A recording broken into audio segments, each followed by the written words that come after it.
妈妈，粉丝给你寄快递了。什么东西啊？我也不知道。我打开看看，还有一张纸条。妙妙姐姐，包裹里面有3款神奇的玩具，具体哪里神奇，需要你自己去发现哦。这么神秘，我来看看。这不就是个水瓶吗？哎，好像那个沙漏，只不过是里面装的水。这个造型还蛮有设计感的，不会是个装饰品吧？没看出来有什么神奇的地方哎。我发现这个水，不管我怎么拿，它都不会流下去，好奇怪呀！哎，这水在往上跑哎！你看，你看，哇，这也太神奇了！怎么又断了呀？是拿的方式不对吗？又上去了，真的耶！手必须碰到这个底座才行。接触面越大，跑得越快。水居然可以往上流，真的好神奇呀！可是这水怎么下来呢？这样也不行呀。哦，只要抓住上面就行了。我发现了，它这个水是有温度来控制的。你看，放在桌子上它是没反应的。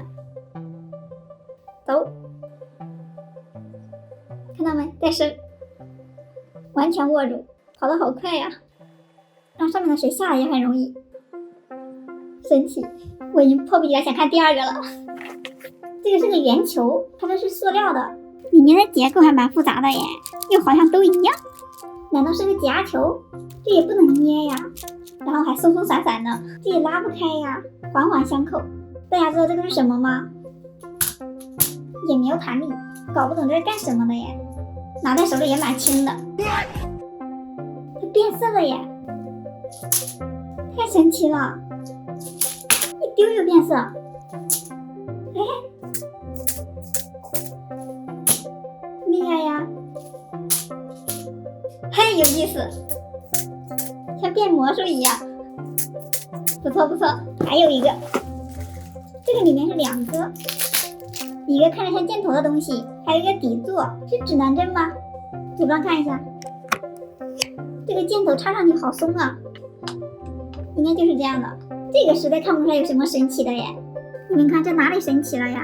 我的这个箭头是可以转动的，刚才没转吗？轻轻的试一下，给我转懵了，确定转了，但它怎么还是朝这个方向啊？左转呢？还是朝这个方向。现在箭头是朝这的，把它转到这边来，它不应该朝这边吗？怎么还是朝这边？我怎么转它都是朝着一个方向啊！大家知道它是什么原理吗？这3个玩具真的都好神奇呀，长见识了。好了，那今天视频到这里了，喜欢我的视频记得点赞关注哟，拜拜。